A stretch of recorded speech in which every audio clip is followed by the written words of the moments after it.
It was supposed to be an ordinary Friday. Masao Yoshida arrived early at the Fukushima Daiichi nuclear power plant. Like he always did. He was a man of routine discipline, meticulous, trusted.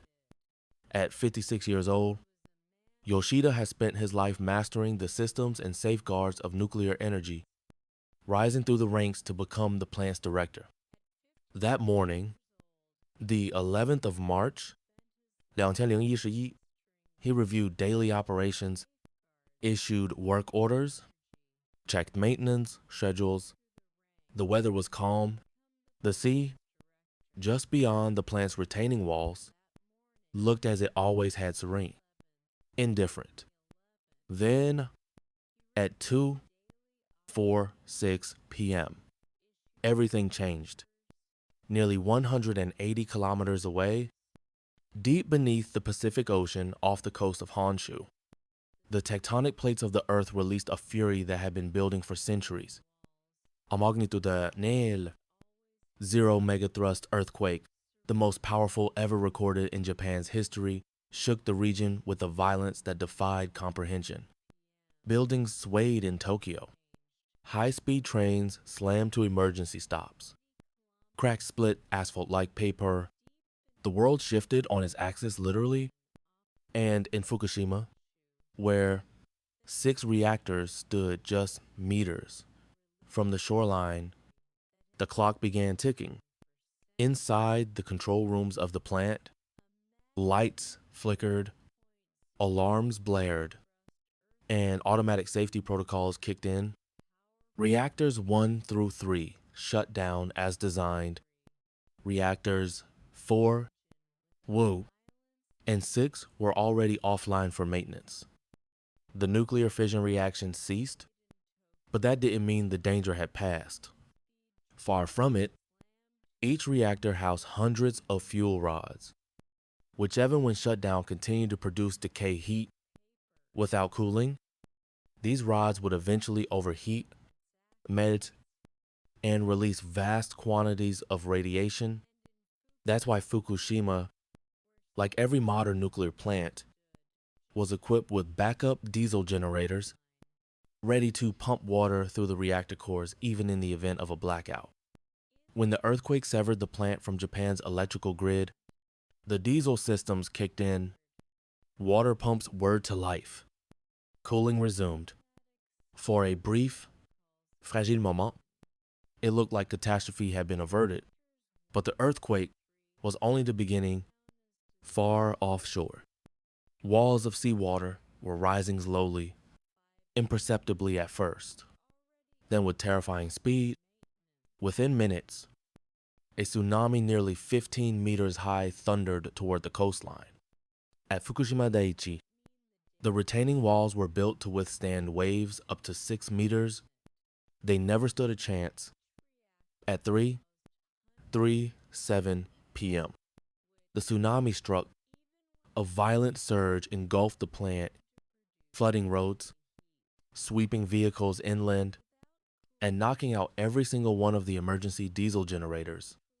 Cooling systems powered by those generators ground to a halt. Control rooms went dark. Panels went dead. The nuclear facility, massive, complex, and perilously hot, was now entirely without power. This was what engineers feared most. A station blackout. In the control center, Masao Yoshida remained calm.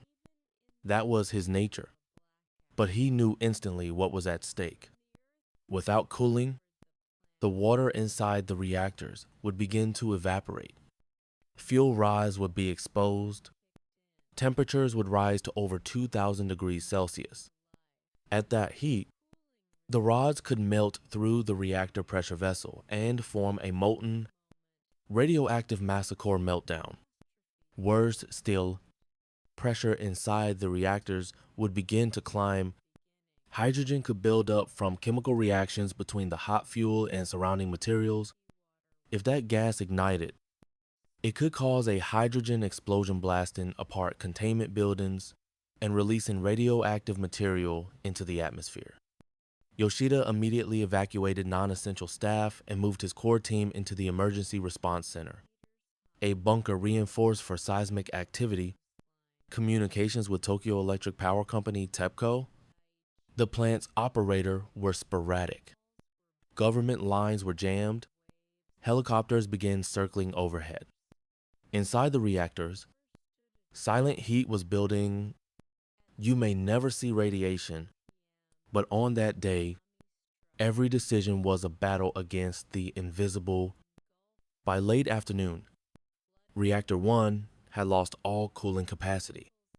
Engineers desperately tried to restart the isolation condenser, a passive system designed to cool the core without power, but they failed. Meanwhile, the control panels running off improvised car batteries began reporting worrying data, or so it seemed. At 6:00 p.m., readings showed water levels in Reactor 1 were steady. Operators breathed a sigh of relief. Maybe the core was still submerged. Maybe the heat wasn't rising. But the relief was tragically premature.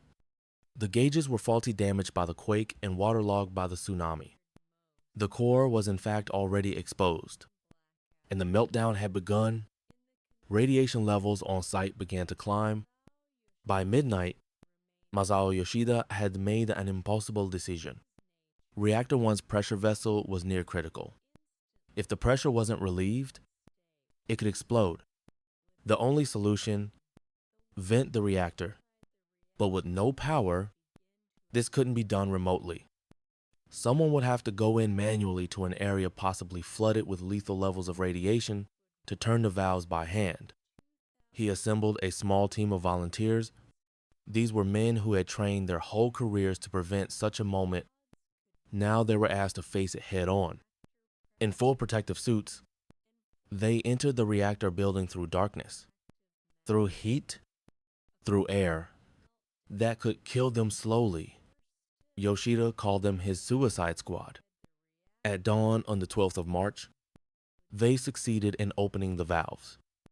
Some pressure was released, but the victory was short-lived. That afternoon, a hydrogen explosion tore the roof off. Reactor 1's containment building, the blast was caught on live television, a towering plume of smoke, a tremor in the ground, the sound of metal ripping apart. The world watched in horror. TEPCO issued a statement. The reactor had not exploded, just the building housing it, but the reassurances fell flat. No one knew for sure what had just been released into the air. Japan expanded the evacuation zone around Fukushima to 20 kilometers. Over 100,000 people were forced to flee their homes. Children were loaded onto buses. Families left behind pets, possessions, lives, and Masao Yoshida was still inside. On the 13th of March, with Reactor 1 damaged and Reactor 2 beginning to overheat, he made another critical decision. TEPCO's headquarters in Tokyo had ordered him to stop using seawater to cool the reactor, citing the irreversible damage salt water would cause to the core. They hoped, absurdly, that the reactors might one day be salvaged. Yoshida disobeyed. He continued the seawater injections, knowing it would destroy the plant, but might save Japan. It was a decision that likely prevented a far greater catastrophe, but the battle was far from over. On the 14th of March, Reactor 3 exploded. Hydrogen had again accumulated in the upper levels. Another blast, more damage, more radiation. The situation was spiraling, and yet the men stayed. 50 engineers, operators, and firefighters, later known as the Fukushima 50, remained on site, rotating in shifts, exposing themselves to danger in an effort to stop the crisis from getting worse. By the 15th of March, Reactor 2 suffered a containment breach. A loud bang echoed through the facility. The pressure suppression pool critical to managing pressure was damaged. That same day, Reactor 4, which had no fuel in its core but did have spent fuel rods in storage pools, suffered a hydrogen fire, 4 reactors, 4 partial meltdowns, multiple explosions, rising radiation, dwindling options. Masao Yoshida, by then exhausted and deeply concerned for the safety of his team, evacuated all non-essential personnel. Only a skeletal crew remained. They braced for what many feared would be the total collapse of the plant. Smoke drifted over the plant, thick and acrid. Every surface was soaked with seawater, steam, or the silent dust of radioactive decay. The control panels blinked with inconsistency, sometimes giving false hope, sometimes confirming the worst. Still, the team pressed on. No longer just engineers or technicians, they were now guardians of a nation's future. Trapped in a decaying fortress, by the 16th of March, the situation had become surreal. TEPCO officials in Tokyo scrambled to maintain appearances during press briefings. While on the ground, the Fukushima 50 fought a battle that was equal parts science, bravery, and desperation. Radiation doses were rising. Instruments designed to measure levels maxed out. Some only went as high as 100 millisieverts per hour. But readings near the reactors exceeded 400 millisieverts. That's the threshold at which the human body begins to break down. And still, they stayed. Helicopters were dispatched to dump water from the air onto Reactor 3. Fire trucks were brought in from across Japan, refitted with makeshift nozzles to blast seawater into the buildings. They looked like children's toys next to the vast concrete structures, but they were all that stood between collapse and containment. Masao Yoshida barely slept. His team rotated shifts in lead-line bunkers, catching brief naps on mats or chairs, eating instant noodles. The emergency response center was their nerve center, but it too was vulnerable. When radiation began seeping inside, they sealed themselves in. They had no idea if they were already breathing in the invisible. On the 17th of March, with the spent fuel pools in Reactor 4 threatening to boil over and catch fire, the situation reached its breaking point. If those exposed fuel rods ignited, it could release more radioactive material than Chernobyl. The government prepared for mass evacuation of Tokyo, a city of 13 million. Quietly, ministries began relocating key staff to Osaka. Military units braced for chaos. But somehow, the fuel pool held. The water levels, barely sufficient, never dropped below critical through water cannons, helicopter drops, and brute human effort. The worst was avoided. It was not a miracle. It was Masao Yoshida and his team. By the 20th of March, the tide was slowly turning. A connection to the external power grid was finally reestablished. Cooling systems damaged, but functional were brought back online. Seawater injection continued at all active reactors. The temperature curves, once climbing toward disaster, began to flatten, but the toll was immense. 4 of the plant's 6 reactors had suffered partial or full meltdowns. Explosion had destroyed containment buildings. Radiation had leaked into the air, the soil, and the sea. TEPCO remained vague in its briefings. The Japanese government, caught between panic and denial, gave the public conflicting reports. Trust, once lost, would take years to rebuild. And for the people of Fukushima, home was now a memory. Entire towns lay deserted. Streets, once lively with shops, schools, and festivals, were abandoned. Swing sets rusted. Calendars in classrooms still read March 2011. Farmers left crops in their fields. Dogs and cats roamed free. Radiation doesn't leave. Scarcity erases time. Over 150,000 people were evacuated. Some were relocated to gymnasiums. Others lived in cars for weeks. A few would eventually return to try to reclaim their land and dignity. Most never did. Have you ever seen a city die without fire, flood, or war? Only silence and Geiger counters. In the aftermath, the search for answers began. Who was responsible? What had gone wrong? How could a country so advanced, so prepared, have come so close to annihilation? In 2012, Japan's Fukushima Nuclear Accident Independent Investigation Commission released its findings. The conclusion was damning. This was a man-made disaster. The root causes were ingrained conventions of Japanese culture, our reflexive obedience, our reluctance to question authority, our devotion to sticking with the program. TEPCO had failed to act on known risks.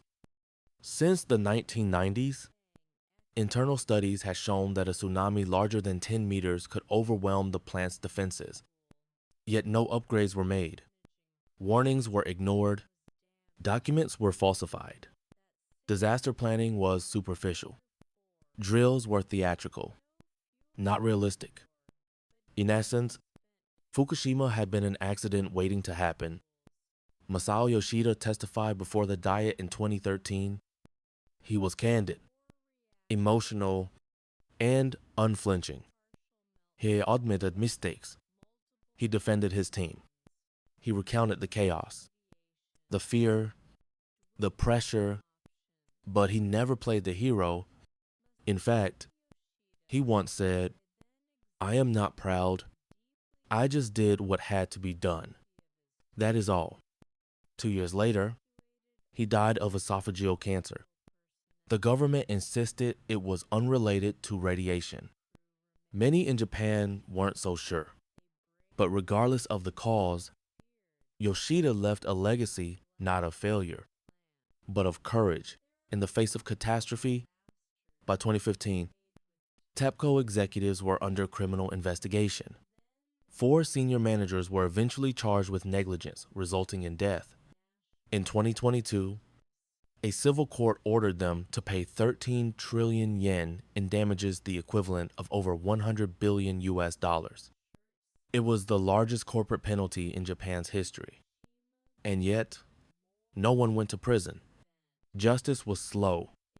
Rebuilding was slower. Fukushima became a symbol of hubris, of human error, of resilience. Japan, once one of the most nuclear-reliant nations in the world, saw public confidence in atomic energy collapse overnight. Within weeks, mass protests broke out in Tokyo and beyond. The government halted the reactivation of idle reactors.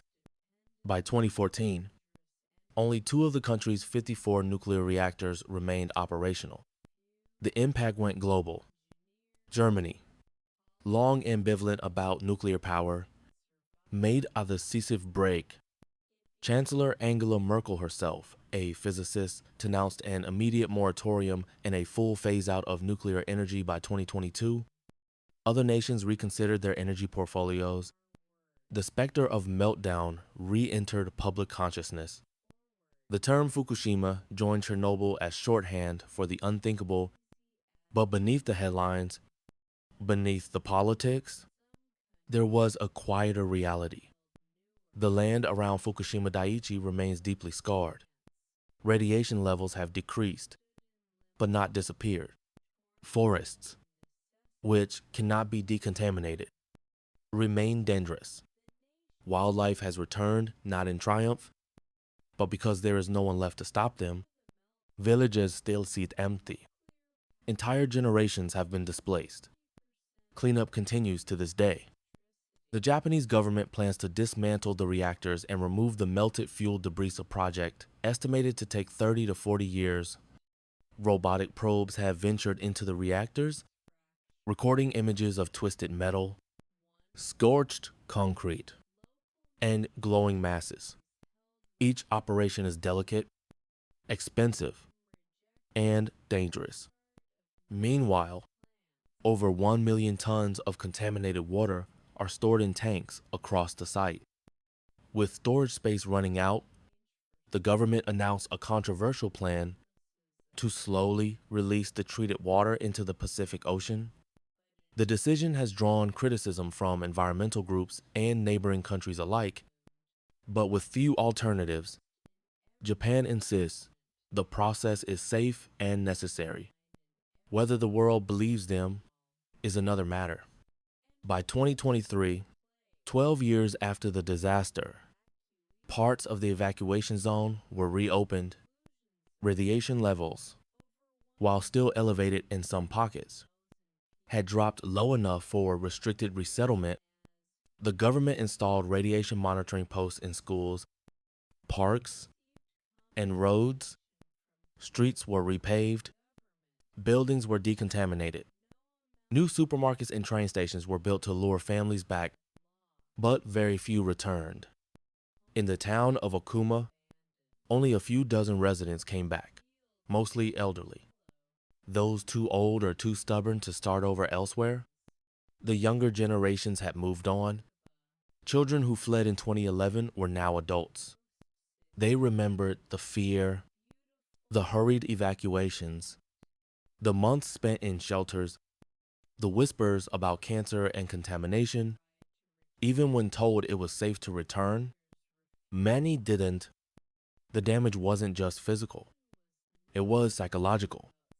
Trust had been broken between citizens and their government, between engineers and regulators, between humanity and its own technology.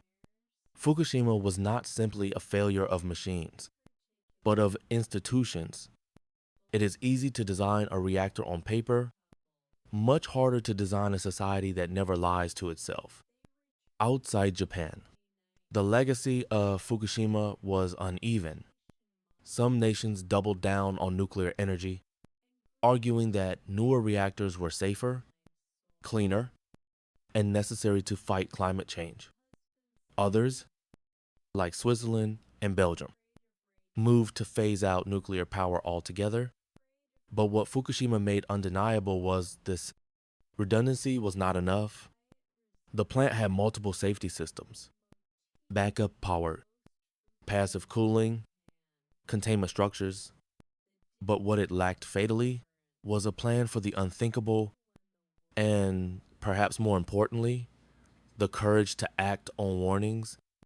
TEPCO had been warned as early as 2006 that a tsunami exceeding 10 meters could hit the Fukushima coast. Their own simulations showed that a wave of 15 meters was possible, but they dismissed these studies as unrealistic. Retrofitting the seawall would be expensive. Redesigning the diesel generators would require shutdowns. Regulators never enforced change. In the end, it was not fate that doomed the plant. It was inaction. Even as Masao Yoshida made bold, life or death decisions inside the plant, he was doing so in the shadow of years of neglect. His heroism was real, but it had been made necessary by systemic failure, and he knew it. There's an image, rarely shown, but burned into the memory of those who've seen it, is a hallway deep inside Reactor 2. The floor is flooded. Warning signs hang crooked. Radiation alarms blink silently. In the distance, a figure in full protective gear walks toward a valve. He's anonymous, faceless behind his mask. That was Fukushima, a place where ordinary men did extraordinary things, not because they were fearless, but because someone had to. As the years passed, a strange transformation began. Nature returned, with humans gone. Wildlife reclaimed the evacuation zones. Wild boars roamed the streets. Monkeys climbed utility poles. Birds nested in schoolyards. What had once been a place of cutting-edge science and human ambition had become a nature preserve by accident. But radiation doesn't care for beauty. Tests on some animals showed mutations, especially in the early years. Some birds suffered from cataracts. Insects disappeared. Later generations fared better. But the shadow remained. Scientists from around the world used Fukushima as a living laboratory to study the long-term effects of radiation on ecosystems, genetics, and human health. And still, the cleanup continued. More than 30 million tons of radioactive soil were collected, stored in giant black bags, stacked across thousands of fields. Japan built interim storage facilities, but no one wanted them to become permanent. The question of where to put nuclear waste, Fukushima's and others, remained unsolved. The disaster also reignited debates about human fallibility in high-risk systems. Can complex technologies like nuclear power, AI, or biotechnology ever be truly safe in the hands of imperfect institutions? In one of his final interviews, Masao Yoshida spoke softly. "We think we're in control until we're not.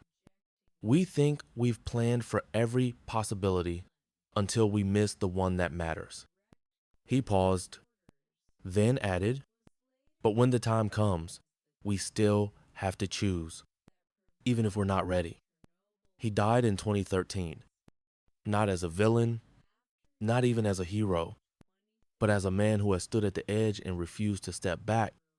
His name now appears in memorials, but also in textbooks, sometimes praised, sometimes questioned, and that, perhaps, is the most honest tribute. Would you have stayed? Would you have stepped into the dark corridor, not knowing what waited beyond the valve? In the aftermath, Japanese society changed in subtle, permanent ways. Public trust in government institutions plummeted. Activist groups sprang up around energy policy, disaster response, and corporate accountability. Citizens demanded more transparency, more preparedness. The phrase Genpatsu Mondaitha, nuclear power issue, became a national fixation. Emergency drills were overhauled. New laws required better evacuation planning, stricter oversight, and more public disclosure. A new regulatory body, the Nuclear Regulation Authority, was created, independent from industry and with greater enforcement power. But critics argued it still wasn't enough.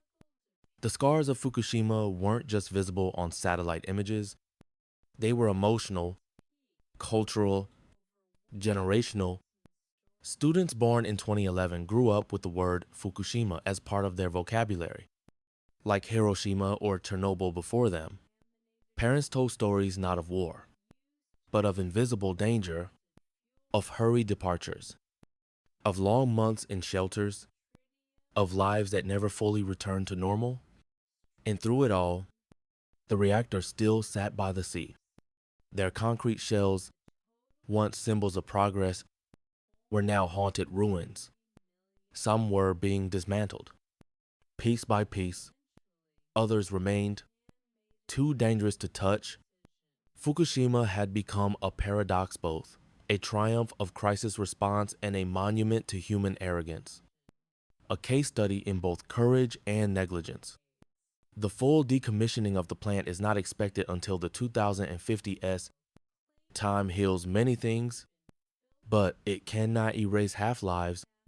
It only outlasts them. There are certain disasters that fade with time, and then there are those that become fossilized in the national consciousness, like a scar that the country can never quite hide beneath a shirt sleeve. Fukushima became more than an event, it became a symbol.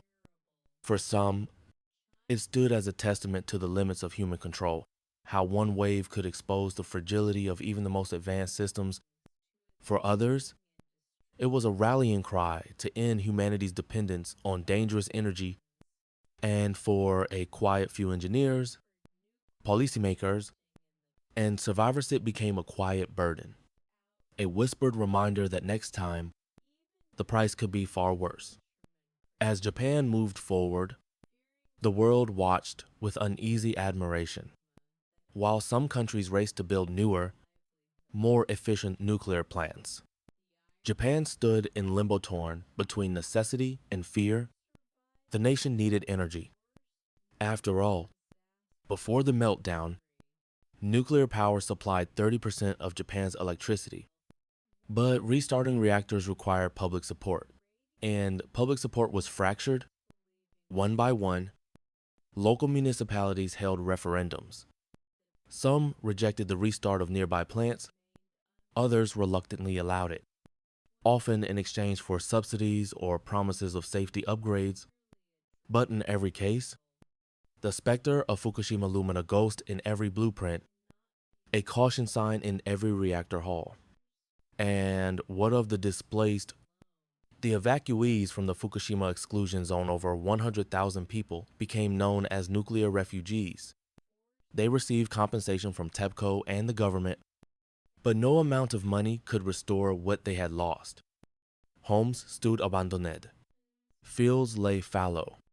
Entire towns, like Nami and Futaba, were reduced to ghost cities, beautiful, intact, and lifeless. Some residents tried to return, others refused. The decision was never just about safety. It was about memory. Would you live in a house that glows in your nightmares? There was one particular house belonging to an elderly couple in Tomioka. They returned in 2019. They wore radiation monitors around their necks and grew vegetables in lead-lined soil. When interviewed, the husband said, "We are not afraid of radiation. We are afraid of forgetting who we are." That quiet resilience became a motif of post-Fukushima Japan, the dignity of endurance, even when the world turns away. Meanwhile, TEPCO's operator of the plant became a national villain.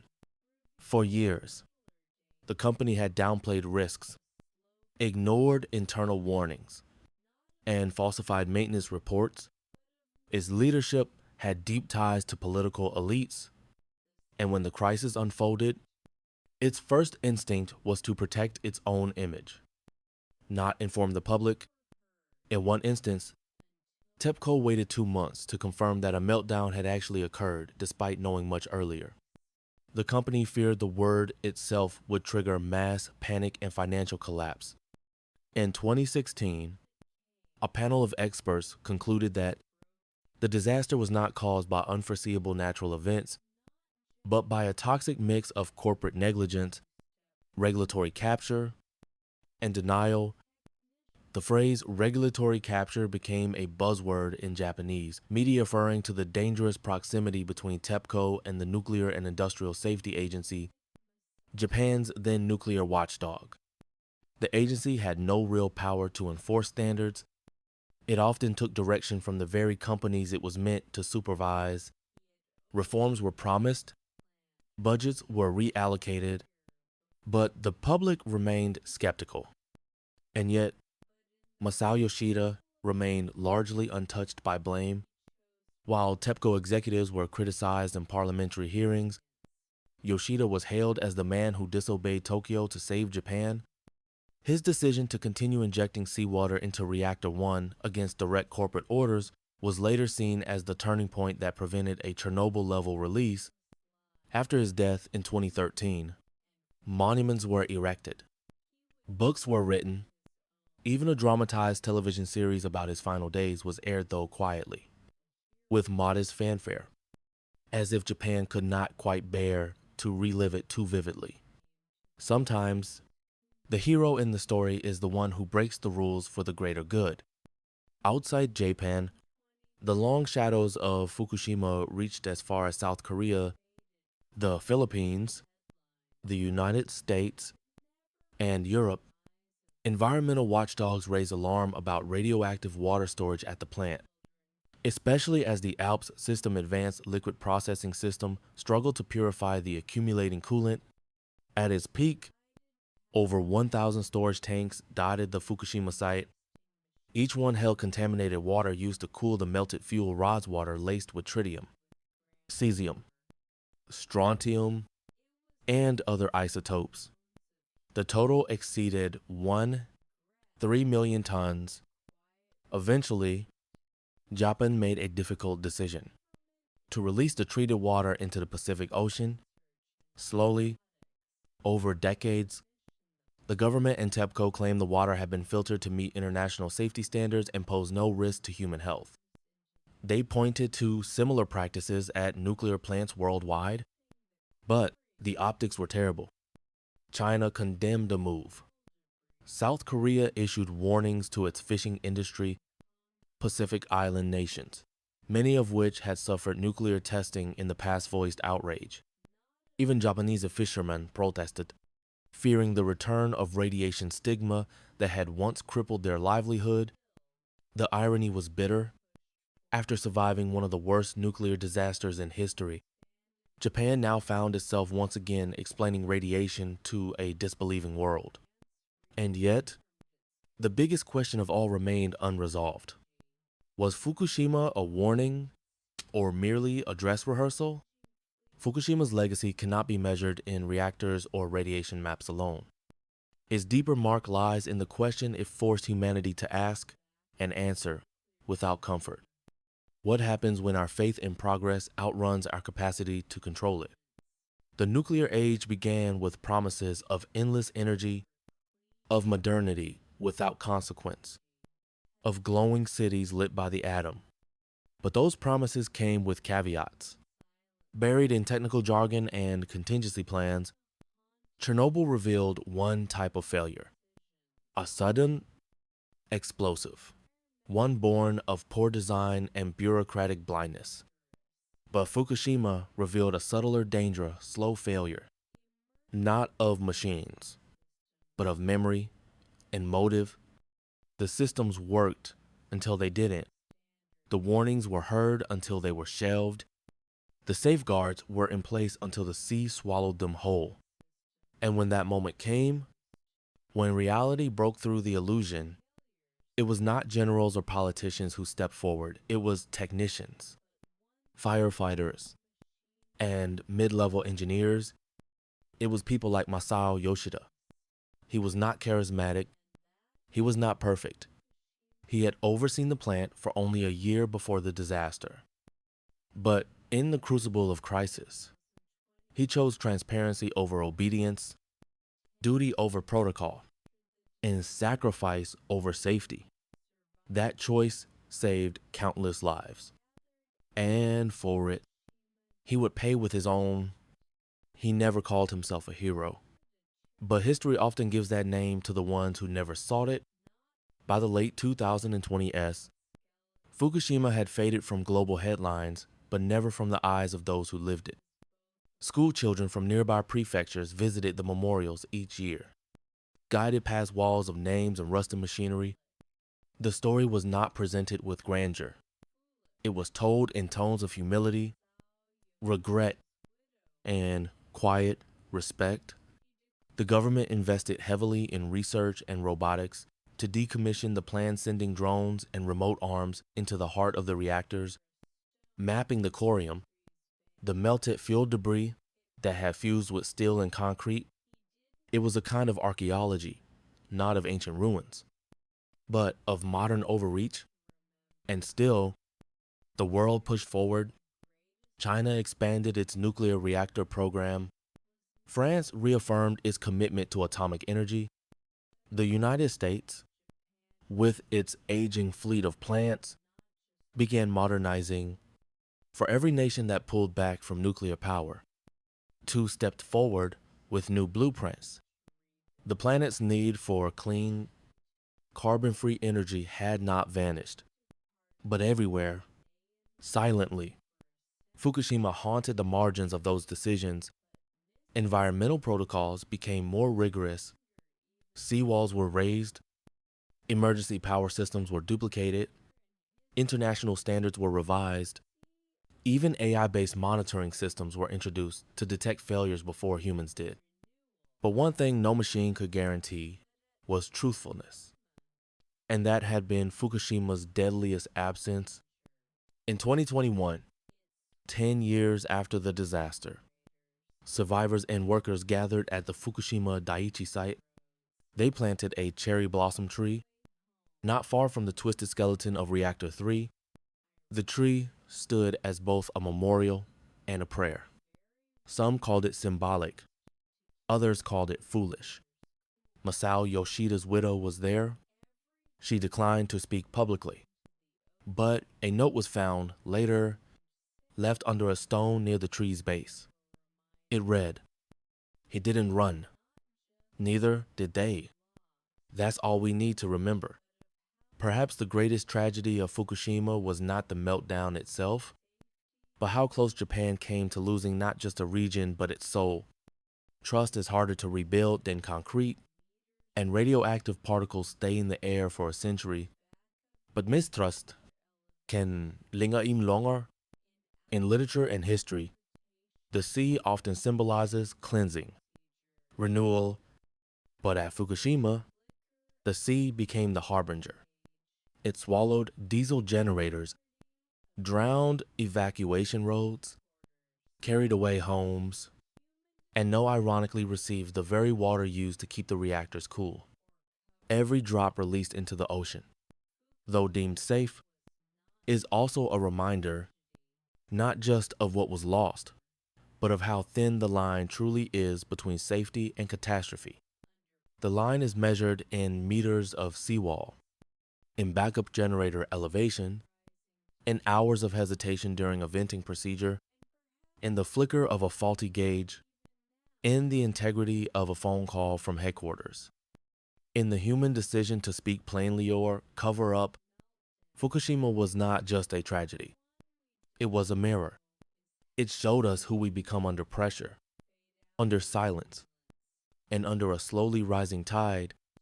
And perhaps that's why, even now, the story isn't over. Because the most dangerous meltdown is the one we don't know is happening.